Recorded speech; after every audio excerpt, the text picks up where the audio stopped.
Bonsoir Sylvain.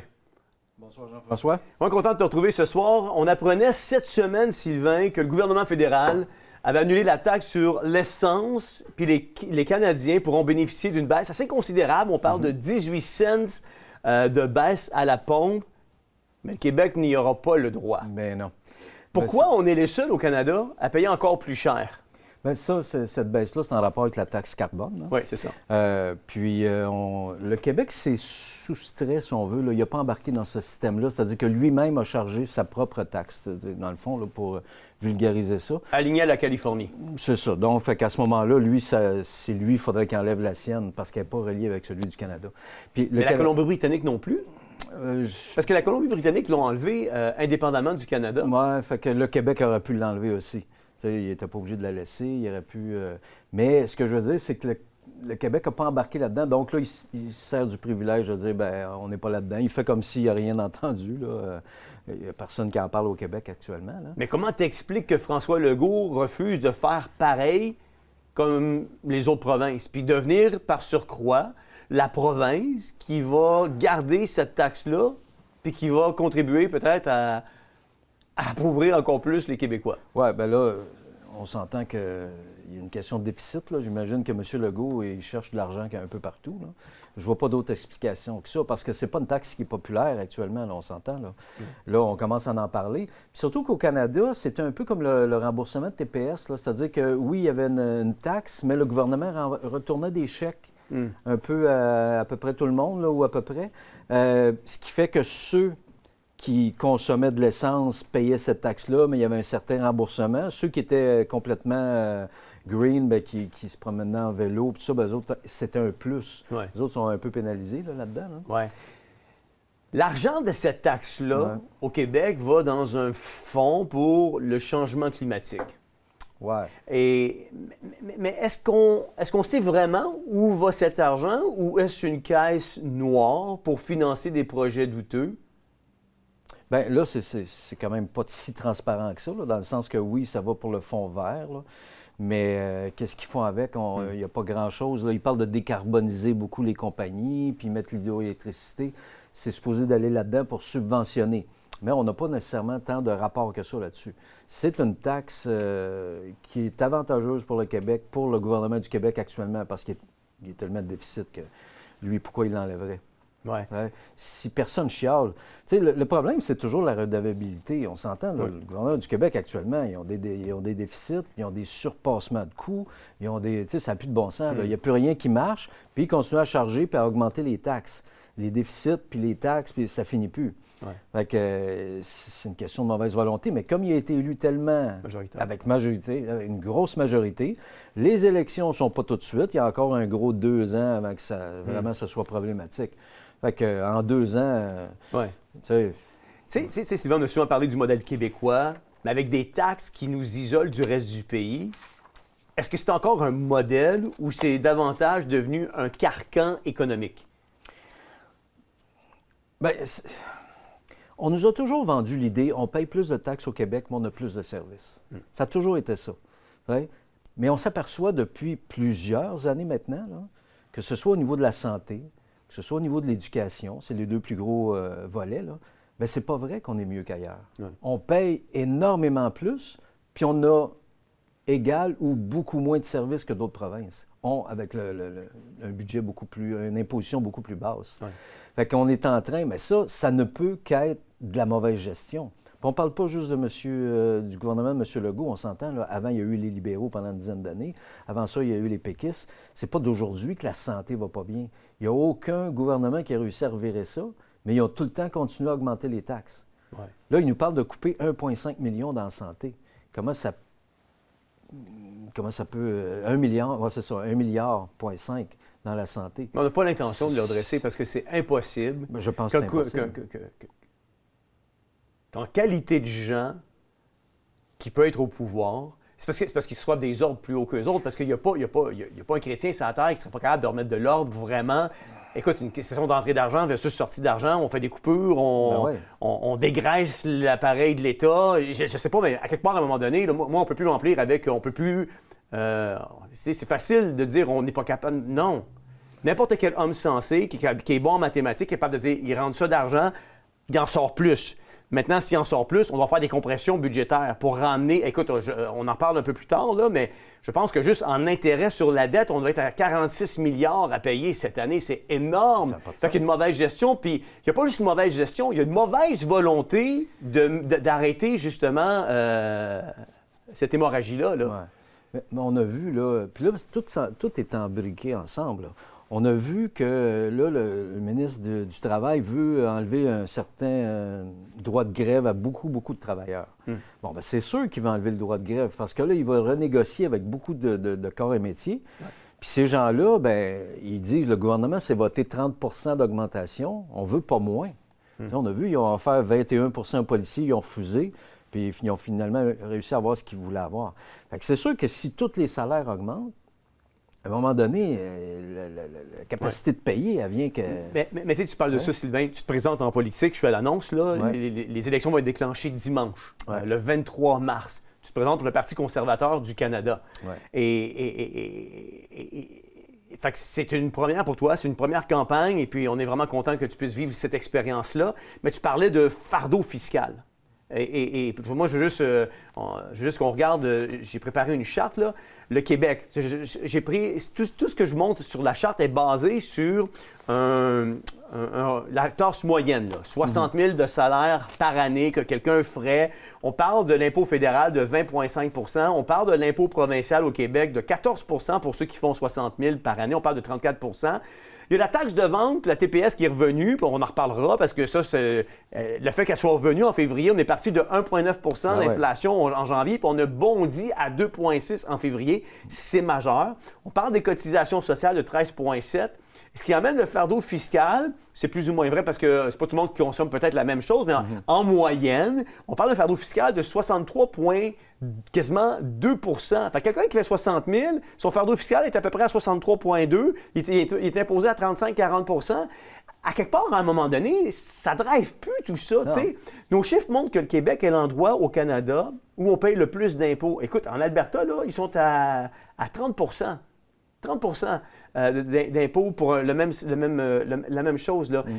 Fait que c'est l'endroit à travers le Canada où les gens payent le plus d'impôts puis le plus de taxes. Pourquoi c'est toujours nous puis qui ont le moins de services qui devons payer le plus? En plus. Je pense que c'est nos gouvernements provinciaux qui ont embarqué là-dedans depuis 25-30 ans. Puis ils sont, je pense qu'à chaque fois qu'il y en a un qui arrive au pouvoir, il s'aperçoit que c'est pire que ce qu'il pensait, pas capable de redresser. Puis là, à un moment donné, ça fait boule de neige. Est-ce qu'il n'est pas capable ou on ne le laisse pas redresser? Parce qu'on veut appauvrir pour pouvoir asservir la population, pour pouvoir ramener un gouvernement mondial, pour pouvoir ramener une monnaie mondiale, pour pouvoir ramener... À ce moment-là, ce serait coast to coast. Là. Au Québec, c'est parce qu'on veut être plus socialiste que le reste du Canada. Là. Ici, on va avoir tout gratuit, l'université gratuite, l'école gratuite, tout. Le privé, il n'y en a pas question. C'est plus cette pensée-là. Je pense que le Canada a pensé pas mal socialiste aussi. Oui, mais on voit que les provinces individuellement, au moins, ils ne sont pas toutes imposées. On est la pire. Là. On est celle qui est la plus imposée. Puis comme je dis, celle qui a le moins de services. Ouais. Prenez juste nos routes. Écoute, tu pars d'ici, là. Tu t'en vas en Ontario, là, quand tu arrives à Cornwall, là, sur l'autoroute, là, tu vois la différence tout de suite. Là. Nos routes sont toutes scrap. Puis là, aussitôt que tu arrives à Cornwall, oups, d'un coup, là, c'est la même hiver. Là. Comment ça fait qu'on n'est pas capable de réparer nos... C'est à tous les niveaux. Là. Ouais. Justement, tu parles des services. Le gouvernement nous dit que c'est pour avoir des bons services. Tu en as fait de la mention toi-même. Depuis 30 ans. Là. Mais moi, pourquoi alors les hôpitaux sont pleins? Pourquoi le système de santé est en crise? Pourquoi le système scolaire est en déclin? Pourquoi les écoles sont en ruine? Puis que la SAAQ, c'est un désastre. C'est un désastre. Ouais. Là, c'est sûr qu'il ne peut pas... On voit M. Dubé qui a voulu régler ça dans la santé. Il a créé un organisme qui est encore pire que l'autre qui était là. Il n'y a rien qui marche. Puis c'était supposé d'être... ça va tout régler. Avant lui, c'était les libéraux, puis c'était quand même un médecin spécialiste qui était en charge de ça, Dr. Barrette. Il n'a pas plus fait de... Il n'a pas rien réglé. Est-ce que c'est tous des incompétents? Jamais je créerais, là. Fait quelque part, oui. Comment on peut s'expliquer ça? C'est que le Québec, il se laisse faire. Normalement, là, on devrait les débarquer, ces gouvernements-là. Comment ça fait qu'on a réélu avec autant de majorité? Oui, c'est nous autres qui sommes coupables de ça, là. Oui. Ouais. On va regarder maintenant les dépassements de coûts des projets publics. On parle de la SACLIC, on parle de dépassement de coûts de 500 millions de dollars ou à peu près. Nordvolt, c'est 270 millions dans le trou. Les primes sur les véhicules électriques, la semaine dernière, on a reçu le professeur Furfari. Le professeur Furfari disait quand on va emmener le troupeau à adopter une politique qui est vouée à l'échec, on subventionne cette politique-là. Ben ouais. Juste pour les primes de véhicules électriques, c'est 500 millions qu'on a mis sur pied pour pouvoir faire en sorte que les gens s'achètent des voitures électriques parce que, inévitablement, si on n'avait pas mis cet incitatif-là, probablement que les gens n'auraient pas acheté. Les gens n'auraient pas acheté. Pour autant, puis tous ces projets explosent leur budget sans qu'aucune personne soit tenue imputable. Sylvain, pourquoi personne rend des comptes à personne? ben ça, c'est sûr que ça, c'est pas normal. Puis là, on sait, pour la SAAC, là, c'est sorti quand même qu'il y avait 2 ministres qui étaient au courant. Puis ils n'ont rien fait ou ils l'ont caché. Pourquoi ces gens-là ne sont pas automatiquement démissionnés? Il y en a un, là, ça a pris quelques jours, là, mais le deuxième, là, qui était ministre des Transports à l'époque, M. Bonnardel, lui, puis pourtant, là, il avait dit la semaine passée qu'il n'était pas au courant de rien. Là, il y a des documents qui sortent comme quoi il était vraiment au courant. Personne n'est redevable. Le problème, il est là. Personne n'est redevable. Les Québécois ne sont pas... ils ne pénalisent pas aux prochaines élections. Ils ne font pas de manifestations pour ça. Ils ne font rien. Fait que pourquoi les politiciens changeraient? Est-ce que le gouvernement Legault, selon toi, fait exprès de nous maintenir dans une culture de taxation? Bien, il continue la tangente. Je veux dire, il y a pas... Est-ce qu'il l'a empiré? Oui, possiblement. Là, mais là, il met ça sur le dos de la crise du COVID à l'époque. Mais là, à un moment donné, ça ne peut plus toujours être ça. Là. Mais les deux gros départements, c'est vraiment la santé et l'éducation. C'est ce qui prend la majorité du budget. Puis ça s'enlise à chaque année, à chaque élection. Est-ce qu'il fait exprès? Mais s'il fait exprès, les libéraux devaient faire exprès aussi. Puis le dernier qui a voulu faire de l'austérité vraiment ouvertement, là, c'était les péquistes avec Lucien Bouchard. Puis on lui reproche encore. Là. Avec la santé, il avait mis des infirmières à la retraite. Puis les Québécois, ils en veulent encore parce que c'est de sa faute. Mais ça fait 20 ans qu'il n'est plus là, là. On aurait pu redresser ça. Fait qu'il n'y a personne qui veut redresser ça. Puis l'électorat fait rien. Ils n'ont pas à répondre de ça. C'est pas normal. Là. Aussitôt que tu as un dépassement de coût comme ça, à ce point-là, c'est parce que tu es incompétent. Est-ce que tu croirais qu'il y a un narratif dominant poussé par une élite mondiale qui essaie de manipuler nos gouvernements pour asservir une population? Est-ce que je croirais ça? Logiquement, ça ressemble à ça pareil. Là. Je ne peux pas dire que je peux défendre ce point-là parce que j'ai pas de preuves. Mais quand tu regardes ça, ça devient de l'incompétence crasse. Là. Tu te dis, ça se peut pas que 30 ans de gouvernement ne sont pas capables de régler ça, la santé puis l'éducation. Ça n'a pas de sens. Pourtant, toute l'énergie qu'on met actuellement sur la laïcité, là, je comprends, là, mais on ne met pas autant d'énergie à réparer les écoles. Là.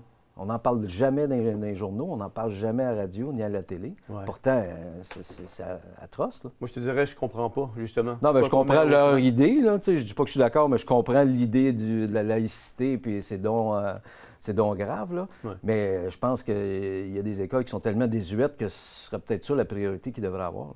Tu sais, quand une famille a trop de dettes, cette famille-là doit couper des dépenses. Ouais. On a tout eu des moments dans notre vie où on a rushé un peu plus financièrement. Ouais. Nous, on en a eu. Puis à un moment donné, avec Nancy, on s'est assis et on a dit, est-ce qu'on est capable encore, au début de notre vie de mariage, est-ce qu'on est capable encore de payer Vidéotron? Est-ce qu'on est encore capable de payer l'accès Internet? Est-ce qu'on est capable encore d'avoir chacun un cellulaire? Puis il a fallu qu'on vise nos dépenses parce qu'à un moment donné, il sortait plus d'argent qu'il en rentrait. Et j'en reviens encore avec mes choses. Il me semble, c'est pas compliqué, c'est mathématique. C'est mathématique, et à un moment donné, il faut couper dans le gras pour pouvoir ramener sur pied 46 milliards juste en intérêt sur la dette. Ouais. C'est énorme. Puis on parlait d'un déficit de 11 milliards pour le budget. C'est ce qu'on allait dire. Legault vient d'annoncer un déficit de 11 milliards, le plus gros en 30 ans. C'est ça. Les économistes tirent la sonnette d'alarme. Puis si le Québec continue à accumuler des déficits records, les agences de notation pourraient nous pénaliser. Ouais. Puis justement, ça serait quoi l'impact si les agences de notation en venaient à nous pénaliser? Bien là, ça empire le déficit parce que là, le taux d'intérêt est plus haut, on est plus pénalisé là-dessus, là, le remboursement de la dette. La dette va être plus haut. Mais encore là, ce que je disais, c'est que les économistes actuellement disent qu'on s'en va plus vers le 15 milliards que le 11 milliards. Là. Déjà, là, ça ne balance pas à 11 milliards. Là. Parce qu'il va y avoir un budget bientôt. Là. Puis c'est pire que ce qu'on avait prévu. Un peu comme au fédéral, là, ils prévoyaient 42 milliards de déficit, puis finalement, c'était 62 milliards. Mais comment tu peux dépenser 20 milliards de plus? Tu sais, c'est quand même... Puis t'as rien. Là. Il y en a qui s'en mettent la c'est sûr qu'il faut que l'argent disparaisse quelque part. Tu sais, c'est pas s'il y avait... On a fait la baie James, on a fait... Tu sais, il y a eu des gros chantiers. Là, tu dis, OK, on a dépensé, mais il va y avoir un retour sur les prochaines générations. Mais là, c'est à rien, absolument rien. Tu sais, c'est ça qui est inexplicable. Je l'ai dit tantôt, Sylvain, en février, l'inflation a bondi de 2,6 % au Canada. La fin du congé de la TPS a contribué à causer cette hausse-là. Est-ce que le gouvernement aurait pu faire quelque chose pour limiter l'impact sur les citoyens? Bien, pas une meilleure gestion, mais il faut faire attention. Là. Ça avait baissé en janvier parce qu'on enlevait la TPS. C'est juste revenu à normal parce qu'on a remis la TPS qui aurait dû être là, qui n'aurait pas dû être enlevée. Là. Fait que la hausse est artificielle, c'est la baisse qui n'était pas réelle non plus. Là. Ça enlève une taxe, puis après ça, tu la remets. C'est pas vraiment que l'inflation a monté, c'est que tu as joué avec les chiffres. Là. Est-ce qu'on a encore une liberté économique? Individuellement ou en tant que pays? Les deux. Bien, individuellement, de moins en moins. La classe moyenne, c'est celle qui paye le plus. Puis ça, c'est rien. Là. Le gouvernement, les gouvernements cherchent à aller chercher encore plus d'argent. On parle d'imposer les successions, le gain en capital. On sait que M. Trudeau avait essayé de mettre ça, le gain en capital. Finalement, ça ne passera peut-être pas. Mais ils ont reparlé d'une dette, d'un impôt sur les actifs. Qu'une famille qui aurait 1,8 million en actifs aurait une taxe supplémentaire, pas sur ses revenus, mais sur ses actifs. 1,8 million, si tu as une maison que tu as achetée 500 000 il y a 20 ans, elle est rendue ça 1 million, tu as chacun un fonds de pension, pouf, là, on parle de 10 % de la population, bien, ça demeure quand même que c'est pas tant que ça. Puis là, après ça, qu'est-ce qui les empêche de dire, bien oui, ce sera pas 1,8, ça va être 1 million. Ils cherchent de l'argent partout.